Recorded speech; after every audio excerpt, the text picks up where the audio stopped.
Compartir tiempo de vida con un líder de prestigio internacional representa una oportunidad real de aprendizaje siempre. Una oportunidad de redescubrir que después de tantos años, el éxito sostenido de Mercedes-Benz no puede ser una simple casualidad. Es verdad, su éxito nació en el esfuerzo de personas como Emilio Titos, que gracias a un conocimiento sólido del tiempo presente, supieron configurar el del futuro. Emilio Titos, director general de Mercedes en Vitoria. Buenas tardes y muchísimas gracias por estar aquí, en mi programa. Gracias, Ignacio. Encantado. ¿Quién es Emilio Titos? Además del líder, ¿no?, de una empresa de prestigio mundial, como es Mercedes, ¿qué le gustaría a Emilio Titos que la gente supiera de él? Simplemente como soy. Eso sería lo que yo deseo. Una persona que pues surgió y nació en una familia trabajadora, en una familia que emigró y que a través del tiempo y del esfuerzo pues ha ido progresando, y que si tienes un deseo y ese deseo se va construyendo como una imagen, y si esa imagen le vas dando un poco de diseñando, le vas digamos trabajando, al final aquello que tú ves en tu mente se hace realidad, con mucho esfuerzo. Y quizás eso es lo que a mí me ha acompañado. Sus primeros años los vivió en Piñar, pueblecito de Granada, desde donde emigró, creo que con 12 años o 13 años, a Alemania, ¿no?, con su familia. ¿Nació líder por casualidad o se fue haciendo líder? ¿Qué es lo que pasó? Yo creo que es un proceso natural. Las personas heredamos pues ese ADN que nos da nuestros padres, y después eso se va moldeando a lo largo del tiempo y se va haciendo. Yo creo que son ambos, digamos, donde tienes un bagaje y donde lo vas enriqueciendo. Entonces sí que tienes que tener ese bagaje para poder enriquecer y de esta forma pues llegar a ser pues ese líder que otros se ven y lo entienden, que es lo importante. Empezó a trabajar muy joven en un taller. Estudió también en la universidad, por las tardes, algo hemos hablado antes. Desde entonces mucho esfuerzo y una carrera firme y sólida le ha traído hasta su posición actual. Mucho esfuerzo, mucho sacrificio. ¿Y con qué soñaba Emilio cuando empezó su carrera profesional? ¿Qué se imaginaba? ¿Se imaginaba que llegaría hasta aquí, hasta esta posición? Una vez que inicié ese proceso de ir a la universidad y terminar la carrera, sí que lo tenía claro que yo quería llegar a ser lo que hoy soy. Eso fue desde un principio, lo tenía muy claro. Y en mi primer trabajo, yo me acuerdo muy bien, que tenía un jefe, se llamaba Spahn, en Düsseldorf, y me decía qué es lo que yo quería. Después de un año nos hacía pues una valoración de nuestra capacidad desarrollar el trabajo, que yo era ingeniero planificador, y también la capacidad de liderazgo. Y entonces hablábamos de cómo yo me había introducido y cómo yo ejercía pues, en el ámbito responsable que tenía mi trabajo, y ejercía la influencia sobre otras personas que estaban alrededor. Y me dice, ¿y qué es lo que tú quieres? Me preguntó así directamente, digo, tu puesto. Y me dice, y cuando consigas mi puesto, ¿qué es lo que más? Digo, yo quiero la dirección de una fábrica. Ese era, claramente lo tenía muy claro. ¿Cómo ha logrado Emilio salir adelante y hacerlo además de manera tan exitosa, ¿no? ¿Cuál es la clave de ese éxito? La clave del éxito, desde la vista puesta en el conocimiento, en lo que es la ingeniería, en lo que son el estado del arte, en lo que es el diseño de una fábrica, el diseño de un producto, es algo que a los ingenieros nos emociona y nos encanta. Y eso fueron pues, digamos, mis inicios en iniciar un proceso en una fábrica, reestructurándola, creando nuevos procesos, nuevos productos y estar ahí. Eso fue apasionante. Después de esa fase, pues viene la fase de decir, bueno, yo estoy creando esa estructura productiva donde se tiene éxito o fracaso.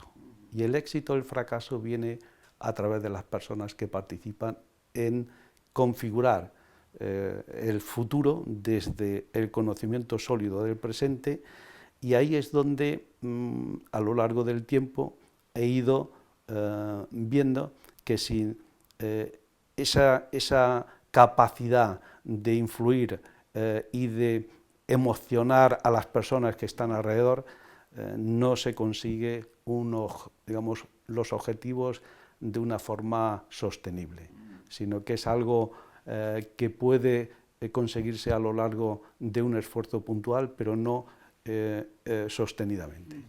Y esa es la diferencia. La diferencia es conjugar para los ingenieros la capacidad que tenemos de diseñar procesos, máquinas, otros objetos o servicios, y después que eso se entienda por las personas que participan en su digamos, implantación.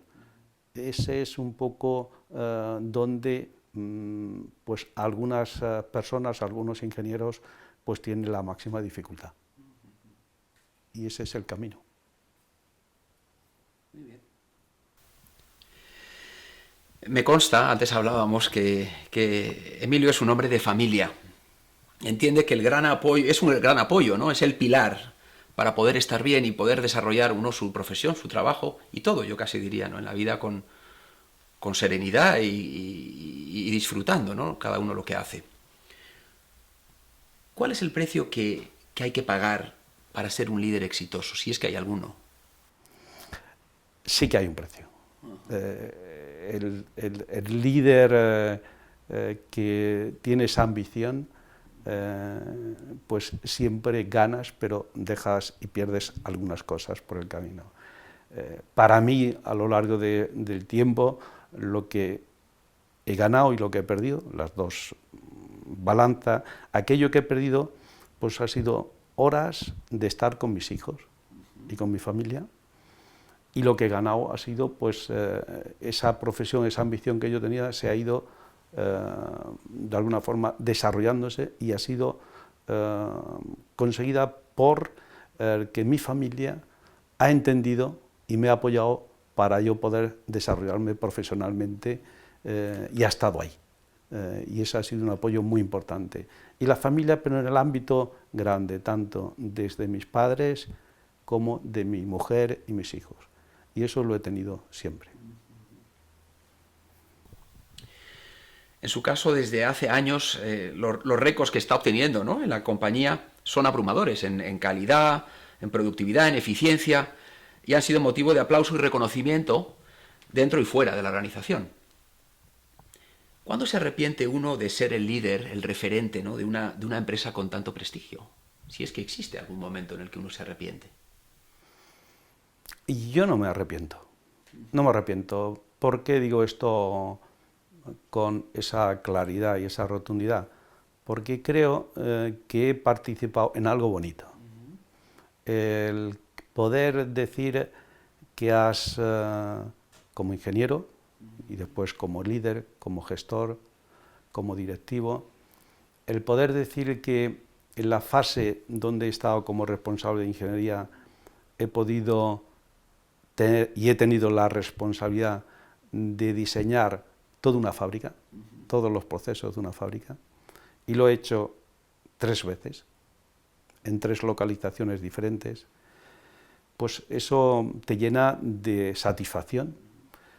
Esa satisfacción es todavía más cuando dices que ha ayudado a muchísima gente a poder tener un trabajo, ha ayudado y está ayudando a pagar la factura que generamos de los servicios sociales de la sociedad. Yo creo que son muchísimas satisfacciones que tienes porque te das cuenta que estás contribuyendo a que esta sociedad pueda vivir con un nivel que si no estaríamos mucha gente como yo estoy, no sería posible. Los líderes que trabajan para instituciones, ¿no?, como es Mercedes, de renombre internacional, viven casi a diario con la amenaza de la espada de Damocles, yo digo, llamada en este caso de la responsabilidad. No sé cómo vive esta circunstancia, Emilio, y qué hace para evitar precipitarse al vacío, ¿no? Es mucho el peso. Soy consciente de la responsabilidad que tengo y la asumo. Es decir, esta es mi realidad. Y he aprendido que si aceptas aquella realidad que tú vives, entonces ese estrés es manejable. Y esa es la respuesta. Muy bien. Desde su experiencia empresarial multicultural, en este caso con Alemania, España y seguro que más allá, observa que hay diferentes maneras de ejercer el liderazgo. Es verdad, estos tópicos que se hablan muchas veces de lo germano, lo hispano. ¿Qué nos puede decir de esto? Que es verdad. Es verdad que los equipos y las personas perciben el liderazgo de una forma distinta dependiendo de la cultura de esa sociedad. Y es más, no solamente la cultura de la sociedad, sino en su ubicación, en su planta, en su entorno. Es distinto llevar un equipo, por ejemplo, en Alemania, en Berlín, que es la parte, digamos, más, yo diría, más protestante de Alemania, toda la parte norte, y es diferente que si lo estás ejerciendo en la parte sur de Alemania o en la parte, digamos, de Renania y Westfalia de Alemania. ¿Por qué? Porque las personas tienen una forma de articularse, de comunicarse y de trabajar distinta, aunque estamos en Alemania. Y es muy parecido a lo que aquí en España tenemos. Tenemos también en España, pues donde yo nací, en Andalucía, y tenemos la comparación, o si estás aquí en el País Vasco, estás en Madrid o estás en Cataluña. Es distinto. La diferencia fundamental que tenemos entre, y ya en España menos la diferencia con Alemania, es que el alemán necesita, él cree que necesita, voy a puntualizar esto, menos atención, menos diálogo, menos acompañamiento. Él dice que necesita más espacio y menos control, manifiesta. Lo que aquí nosotros tenemos en España es que necesitamos más fluidez en la comunicación y más cercanía. Entonces somos, digamos, de una emocionalidad mayor y necesitamos más un diálogo y que el jefe te diga, oye, que estás haciendo bien, esa palmadita, y más caricia. El alemán no lo expresa, pero al final también necesita un poco. Lo que el alemán tiene más autonomía es en desarrollo de su trabajo. Es decir, digámoslo, que a veces tiene la sensación que son muy suyos y entonces más individualistas. Y nosotros tenemos una capacidad, somos también nuestros, pero somos más abiertos en este sentido. Entonces, el estilo de liderazgo tienes que tener en cuenta la necesidad que tiene esa persona, ese equipo, de estar sobre ellos, le tienes que dar un marco de referencia y después seguir con unos indicadores claros, y aquí tienes que estar un poco más cercano para esa motivación, eso que te pide, pues, esa cercanía, la persona. Entonces, en ese sentido, pues sí que hay una diferencia. Hablemos de éxito y fracaso. Yo tengo un filósofo, amigo mío, es un hombre chileno, que me dijo en una ocasión que para que haya luz tiene que haber sombra, tiene que haber oscuridad. Y me pregunto yo que de los fracasos que ha podido usted vivir en su vida, ¿qué aprendizajes destacaría, ¿no?, que han sido quizás los más reveladores o aquellos que le han permitido crecer, ¿no?, como persona, ya digo, no solo como profesional? Pues claramente, y quiero hacer mucho hincapié en ello, en que lo que es la mentalidad del ingeniero, lo que es el diseño de máquinas, procesos, productos, es un reto que se consigue con mucho esfuerzo, pero se consigue claramente con perseverancia y conocimiento y con personas que están ahí, esos profesionales. Si ahora me voy donde yo he tenido la mayor dificultad, y esa es la sombra, pues sería el haber diseñado una fábrica, unos procesos, y no haber conseguido de que esos máquinas, esos procesos, arranquen desde un principio con un grado de madurez que se mantenga a lo largo del tiempo. ¿Qué es lo que ha faltado? En este sentido, para mí, el darme cuenta que las personas que estaban al frente de hacer funcionar esas máquinas, que yo como ingeniero había planificado, que había puesto en marcha, no estaban capacitadas. Entonces, eso es lo que a mí me hizo reflexionar por qué no me he dado cuenta antes y he frenado. Entonces, lo que he conseguido es, quizás, y no es quizás, sino fue exactamente, es que esas personas se sintiesen no consideradas y que perdiéramos la oportunidad de hacer ese producto mejor y en menos tiempo. ¿Qué quiere decir esto? Que el darse cuenta que las personas necesitan esa atención más que las máquinas, yo estaba más sobre las máquinas y menos sobre las personas, y ese fue pues mi error. Pero de ahí surgió pues esa necesidad de aprender esa parte de las personas, que cómo la podía yo gestionar mejor y ser yo mejor líder. Y ese fue algo importante. Las personas. Las personas son lo que marcan la diferencia. Y eso es en todas partes del mundo, no hay diferencia ni en Alemania ni aquí. La diferencia está que el sistema alemán hace más fuerte a que la organización crezca de una forma homogénea. Con la formación dual que ellos tienen mucha capacidad de innovar en las fábricas, en los procesos, en todo lo que es el día a día de las fábricas, de los servicios.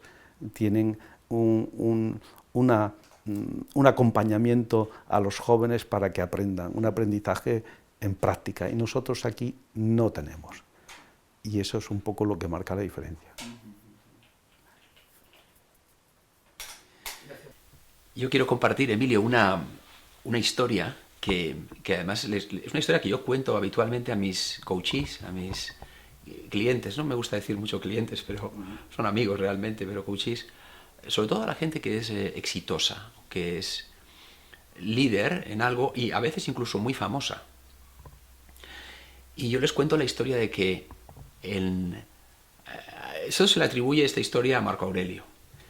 Y dice que cuando venían los generales del extranjero, ¿no? de las campañas en el extranjero, venían victoriosos, y dice que venían cruzando el foro de Roma, ¿no? por la vía sacra, y llevaba un esclavo detrás, el general, que iba sosteniendo el laurel, la corona de laurel, y le iba diciendo, ¿no? al oído, le decía al general: mira atrás y recuerda que eres un hombre, que solo eres un hombre. Y es maravilloso, ¿no? Yo pregunto mucho, o en este caso pregunto a Emilio, ¿a dónde mira él cuando mira atrás para recordarse, o quién le recuerda que solo es un hombre? ¿Qué es lo que yo veo? En lo que la persona, el tránsito de las personas que tenemos en nuestra vida en la Tierra. Hay que decir que nosotros no tenemos una vida eterna, que estamos de paso, y lo que nosotros vamos a dejar es aquello que las personas van a percibir. Es decir, que es algo importante para mí el ser consciente que esto es transitorio, y lo que va a quedarse son los hechos, aquello que has hecho y que además las personas lo han percibido, como bueno o malo. Naturalmente el objetivo es que sea bueno. Y esto es lo que yo veo y que trabajo conscientemente para ello. Ayer me decía una persona que va a ser entrevistada también en este programa, me hablaba de eso, de los hechos. Decía, bueno, por sus actos les conoceréis, hablábamos, y la importancia de los hechos, ¿no? De lo que queda, ¿no? De lo que queda. Sí. Bueno, dicen quienes le conocen que a pesar de ser un ingeniero, muy exigente y trabajador consigo mismo, entiende que hay que cultivar otras habilidades y desarrollos personales, lo humano. La transformación de la forma de liderar de Emilio Titos es evidente para quienes trabajan con él. Hablan incluso de algunas fechas, 2007, 2008. ¿Qué es lo que menos le gusta de ser líder, el referente de tantas personas? ¿Hay algo que le resulte más antipático? Más antipático, no. Menos agradable y más agradable. Lo menos agradable es ese ser líder que cuando tienes que tomar una decisión que es incómoda y que se puede percibir como dura, pues no se entienda el porqué. Entonces, cuando se entiende el porqué, pues entonces se puede participar de ello. Y lo que a mí más en este caso me duele es que, a pesar que si le has explicado a una persona, a un colectivo, y te dice que lo ha entendido, después que tú has estado con él o con estas personas o con esa representación, no ves que lo han participado los demás y sientes soledad en este sentido, a pesar de ello. Sí. Hay quien opina que tomar riesgos es una parte importante del liderazgo. ¿Qué opina al respecto, Emilio? Es así. El riesgo es una parte del liderazgo que te tensa, porque sabes que puede salir mal. Y si sale mal, tú eres el responsable. Es tu responsabilidad, tú has tomado la decisión. Y de ahí, pues que como persona humana, pues te sientes a veces con presión, con esa emocionalidad que dices, ¿qué va a pasar? Una vez que lo has hecho desde dentro, desde esa foto, de ese convencimiento, y lo haces con respeto y con convencimiento de que esa es la mejor solución y la mejor decisión, yo creo que puedes dormir, y de hecho duermo bien. Bueno, me consta que Emilio, lleva la marca Mercedes en su ADN, que es un trabajador minucioso e incansable. Y antes hablábamos algo, ¿no?, de la inspiración, que sé que es algo que le preocupa y le ocupa. ¿Cómo inspira Emilio a los miembros de su equipo el espíritu de pertenencia? Sí que me preocupa y me ha preocupado muchísimo, porque a partir de un momento donde decía que aquello que yo aprendí, digamos, con esa sombra, con esa etapa donde tuvimos máxima dificultad aquí en la planta de Vitoria, se dio justamente porque las personas, decía yo anteriormente, que no estaban preparadas. Mi responsabilidad en este sentido, entonces yo era responsable de la ingeniería de fábrica.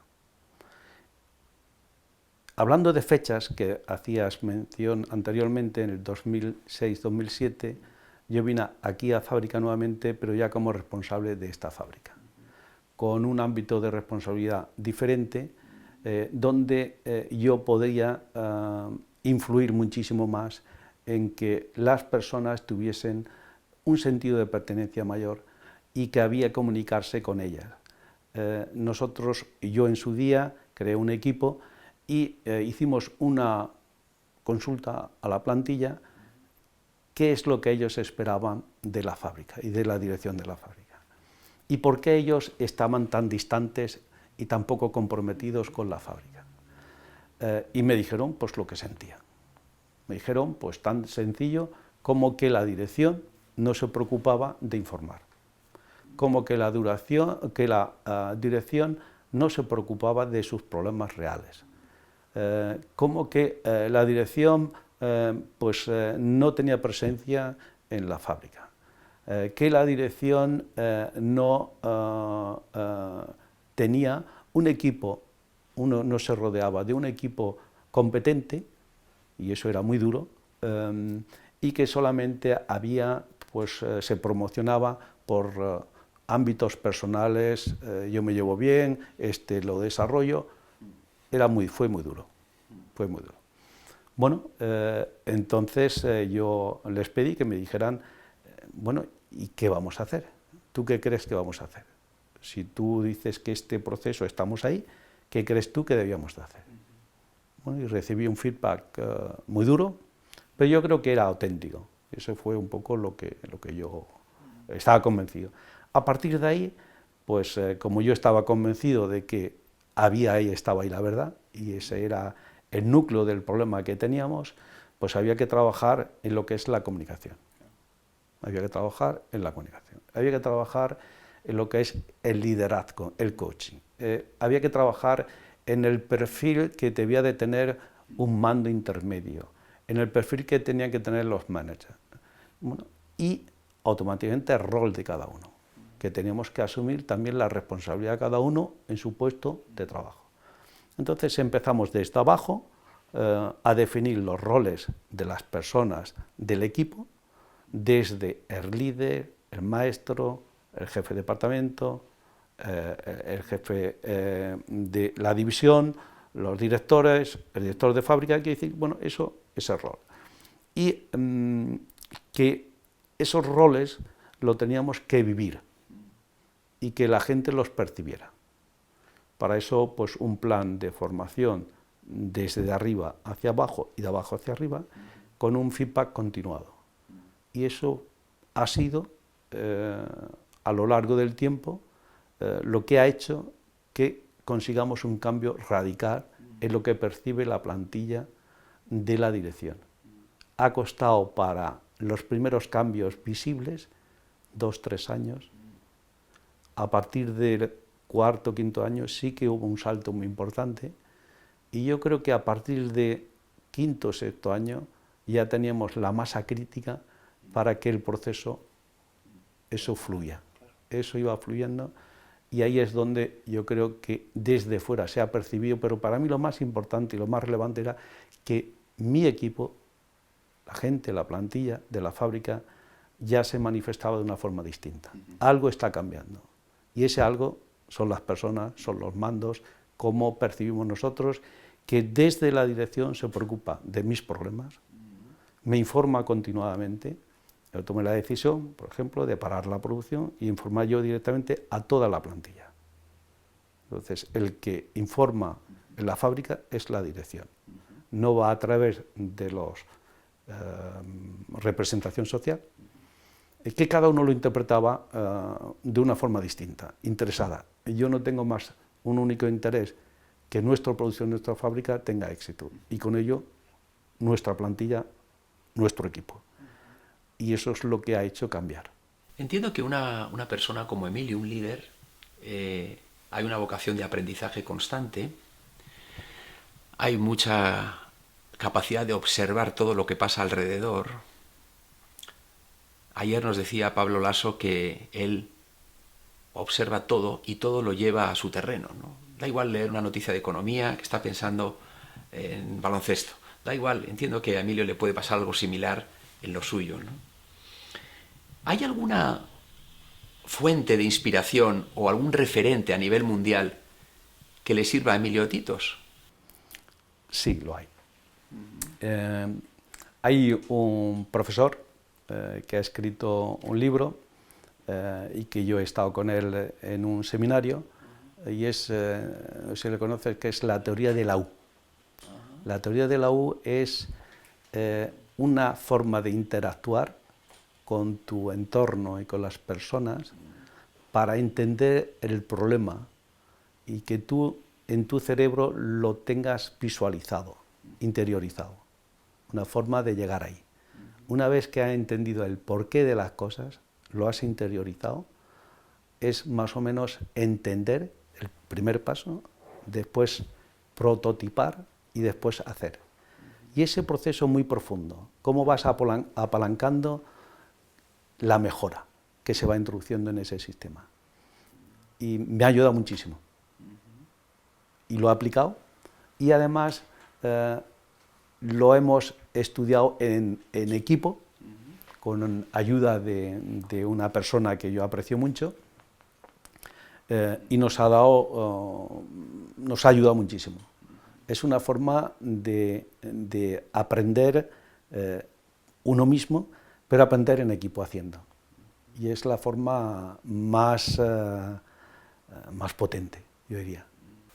Antes hablábamos algo, ¿no?, de las zonas oscuras. No sé si hay algún error que ha cometido Emilio Titos del que se arrepiente en su carrera profesional, decir, esto lo hubiera hecho de otra manera. Sí, lo hay, sí. Yo creo que el error que yo he cometido ha sido quedarme demasiado tiempo en un puesto. Ha sido el error.